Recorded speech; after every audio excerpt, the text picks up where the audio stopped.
Som ara mateix al pati del convent de Santa Clara. Ja comença, a poc, ja comencen a venir els penitents, que es van preparant, i hem de dir que també és un dels més musicals. Ara ens ho expliquen tot, però primer de tot, aquí surten a les 8 i volem explicar quin és l'itinerari per si ens han de venir a veure. No és així, anem a explicar. Surt del convent de Santa Clara, carrer Santa Clara, Posesa, Morell, després girant cap al costat de Montacion i arribam a Montacion, al convent, i tornem cap a Santa Clara. Anem a explicar una cosa que és molt difícil, és un dels moments, ho hem xerrat abans, més emotius, que te regira una miqueta la panxa, que fa plorera també en els penitents que són aquí, i és que, no sé si la veus, aquesta imatge és guapíssima, pesa moltíssim, no sé si per la televisió se pot captar, però és una imatge molt gran, pesa molt, va sortir a concurs, ara ens explicaran una miqueta més, però aquesta imatge ha de sortir a les 8 per una porta que ara mateix també veureu que és estreteta per lo que és aquest pas. I m'han dit que pràcticament va justeta, que no hi cap un dit, i que l'han de treure de Joneons. Com és això? No, de Joneons no surt. Ai. No surt de Joneons. Sortia de Joneons l'elevació, que està a Pio X. Aquesta surt també, el que passa que el portal fa 4,21 i el puntal fa 4,20. I el frontal del pas, la delantera fa 2,66 i el portal fa 2,68. És a dir, passa per un centímetre per cada costat. És a dir, surt ajustat en el portal del convent de Santa Clara. És que tenim un altre pas, que és el Redentor, que aquest sí que és molt alt i tenien que baixar-lo a Joneons. Aquest no és tan alt, és l'altre, però l'altre no surt fins divendres sant. M'ho expliques? I ja m'ho expliques emocionada.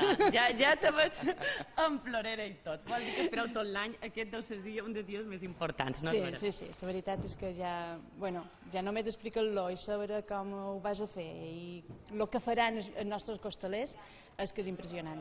Assageu molt. Sí, ensaiem des de novembre i el darrer mes ja es continua. I el darrer divendres ja de Glòria ja fan l'ensai general aquí, per saber exactament les dimensions que poden sortir. Anem a veure, perquè després ja xerraran, que són molt musicals, que els diuen els salseros, però anem a veure una miqueta, mem, tot això que duis, que m'expliquin una miqueta, mem. Bones tardes. Caputxa, bones tardes. Com és això?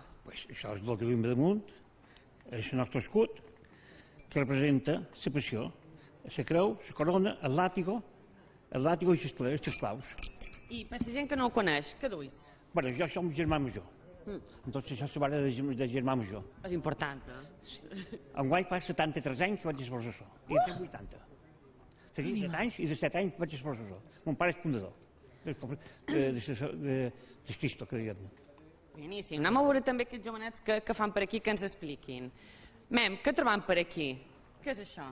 Això és la faja que ens posam abans de carregar, perquè no ens facin mal els rinyons. I bueno, si voleu vos podem ensenyar com els faixam. Ara tenim un costeller aquí amic meu, aquí tenim un altre, ja ens estem preparant per fer feina, no? Per fer feina. I anem a veure com ho feis. Explica'm una miqueta què aneu fent. Bueno, pues molt fàcil.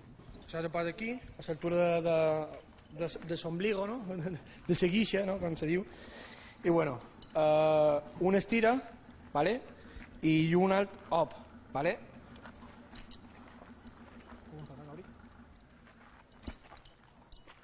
I carregau més o manco quant de quilos? 25, m'han dit. No, jo crec que carregarem un poc més. I a més aquest pas, per mi surt més vegades, no? Sí, sale el lunes y el jueves. El lunes sale de aquí y el jueves bajamos desde la Sangre y hacemos todo el recorrido de la carrera. I les espatlles, després d'aquests dies, com van? Son duras porque son kilos y ya no son los kilos, sino son el rato que se cargan, así que... I m'expliqueu això? Per què serveix? Esto m'expliqueu? es una molía. Esto es una molía. Això com funciona?